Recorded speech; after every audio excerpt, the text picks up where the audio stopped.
আমি আপনাদের কাছে একটা কথা খালি বলবো, দেখুন আসলে একটা ধ্যান ধারণা আমার নিজেরও মণিপুরে মানবাধিকার কমিশনের চেয়ারম্যান হওয়ার আগে পর্যন্ত ছিল যে সম্ভবত মানবাধিকারের যে সংজ্ঞাটা এটা খুব সীমিত, কিন্তু আমি কাজ করতে গিয়ে দেখলাম যে মানবাধিকারের এত সীমাহীন ক্ষমতা যদি কাজ করতে চায় এবং যদি রাজ্য সরকার সেগুলোকে বাস্তবায়িত করে, কারণ মানবাধিকার কমিশন তো হাইকোর্টের মতো রিট পিটিশন ডিরেকশন দিতে পারে না, আমরা রিকমেন্ডেশন করতে পারি। এই যে রিকমেন্ডেশন করার ক্ষেত্রে আমি একটা ছোট্ট ঘটনা বলি আপনাদের। ওখানে আমি দেখেছি যাওয়ার পরে যে বিভিন্ন মানুষ এসে প্রথম অভিযোগ করছে যে আমার একটা মামলা আমি অত সালে করেছি, এটা এখনো কোনো ইনভেস্টিগেশন হচ্ছে না। আমার মাথায় এলো যে আমি এই মানুষগুলোকে কি করে রিলিভ দেবো। তারপর আমি চিন্তা করলাম যে ডিলে অফ ইনভেস্টিগেশন মানে হচ্ছে denial of justice. Denial of justice মানে হচ্ছে ডিনায়াল অফ হিউম্যান রাইটস, কারণ justice, protection of justice itself is the duty of Human Rights Commission. তখন আমি এগুলো নিয়ে কাজ করতে গিয়ে বিভিন্ন থানার অসি বা এসপি এদের ডাকতে শুরু করলাম। একটা ছোট্ট ঘটনা বলি আপনাদের। 30 বছর আগে মা মেয়ে ওখানে খুন হয়েছিল।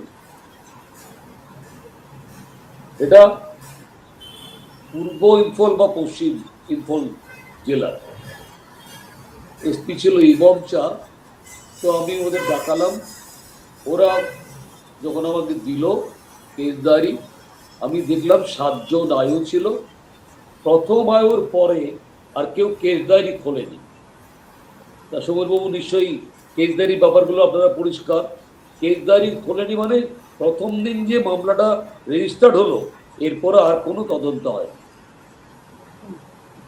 এবারে নতুন যিনি আয়ু এলেন তিনি বললেন যে আমি তো এর আগে এখানে ছিলাম না, আমি দাঙ্গা শুরু হওয়ার পরে আমাকে ওই জেলা থেকে এখানে আনা হয়েছে। তা আমি বললাম তোমার আগে যে 7 জন ছিল তারা কোথায় আছে? এসপি বললো ওরা বিভিন্ন থানায় আছে।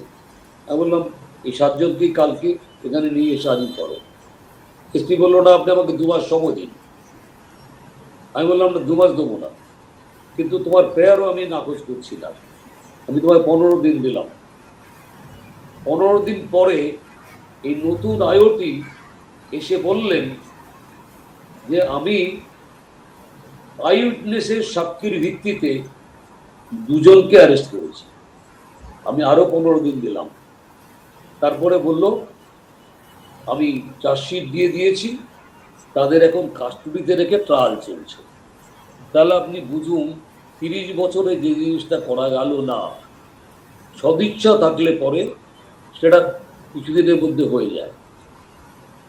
এবং এই কুকি ডিটেনশন সেন্টার যেটা কথা বললাম আপনাদের, ওখানে আমি গিয়ে দেখি 2 জন কুকি মা, তারা প্রেগনেন্ট, বাচ্চাগুলো ছোট ছোট, তাদের কোনো চিকিৎসা হচ্ছে না। আমি ওখান থেকে ফিরে এসে সোমোটো ডিরেকশন দিলাম গভর্নমেন্ট, রিকমেন্ডেশন করলাম গভর্নমেন্টের কাছে যে ওখানে ইমিডিয়েটলি একজন গাইনোকোলজিস্ট এবং একজন চাইল্ড স্পেশালিস্ট দাও, পসিবল যদি হয় এভরি অল্টারনেটিভ ডে, তা না হলে অন্তত সপ্তাহে 1 দিন। গভর্নমেন্ট অ্যাকসেপ্ট করে নিল। আমি এইটুকুন বলতে পারি যে যিনি এই দায়িত্ব নিয়ে কাজ করবেন সরকারের উপরে, তারও কিন্তু সরকারকে বুঝিয়ে বলতে হবে যেটা সরকারের দায়িত্বের মধ্যে পড়ে। সরকার কিন্তু কাউকে এমন কিছু করছেন না যে দয়া করছে। আসলে ব্যাপারটা কি হয়ে গেছে জানেন তো, আমরা এখন এমন অবস্থায় দাঁড়িয়ে গেছি, আমরা নাগরিকরাও মনে করছি যে বোধহয় সরকার আমাদের প্রভু, আমরা সরকারের চাকর, এবং তার ফলশ্রুতি হিসেবে এই ধরনের সমস্যাগুলো যখন হয়, সেই সমস্যাগুলো বেরোনোর জন্যে আমরা যে জায়গায় যাওয়া উচিত, যেইভাবে যাওয়া উচিত সেভাবে যাচ্ছি না।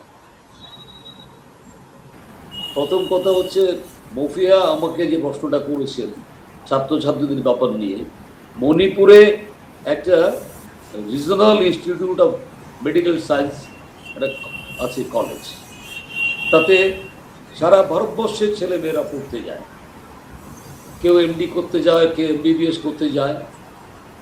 এখন মণিপুরে কিছু প্রাইভেট মেডিকেল কলেজও হচ্ছে, চোরাচাঁদপুরে একটা মেডিকেল কলেজ হচ্ছে, কিন্তু চোরাচাঁদপুরে মেডিকেল কলেজে পড়ানোর জন্যে কোনো কুকি প্রফেসর নেই,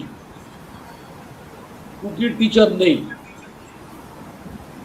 এই গোলমালের সময়ে সমস্ত কুকি ছেলে মেয়েরা যারা রিমসে পড়তো, তাদের সব কি ফল ছেড়ে চলে যেতে হচ্ছে।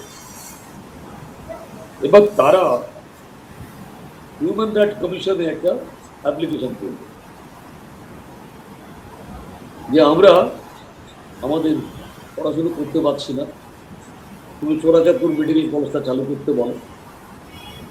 আমি তখন তাদের বললাম যে তোমরা যদি রাজি থাকো আমি সরকারকে বলতে পারি, সরকার পুলিশ দিয়ে রিমস থেকে অধ্যাপকদের পাঠাবে, তারা ক্লাস করবে এবং তারা চলে আসবে। ওখানকার ছাত্রীরাও রাজি না, প্রফেসররাও রাজি না। তারপরে একটা প্রপোজাল আমার মাথায় এলো যে ঠিক আছে, অনলাইন তোমাদের জন্য যদি কিছু করা যায় বললে তাহলে খুব ভালো হয়, কিন্তু অনলাইন করতে গেলে প্র্যাকটিক্যাল কি করে হবে? অল ইন্ডিয়া মেডিকেল কাউন্সিল তারা অ্যাপ্লিকেশন করলো আমার কাছে চোরাচাঁদপুরে, ওটাকে আমি একটা কমপ্লেন হিসেবে ট্রিট করে আমি ওটাকে বললাম, all India medical council permission দিল সফিয়া তাদের অনলাইন মেডিকেল ক্লাস করার জন্য। এবারে যখন প্র্যাকটিক্যালের ব্যাপার এলো, আমি তখন গভর্নমেন্টকে বললাম যে এদের প্র্যাকটিক্যালটা তুমি নিয়ার বাই স্টেটে নিয়ে গিয়ে ওখানকার একটা মেডিকেল কলেজে পড়াও। সরকার কিন্তু ওটা করলো।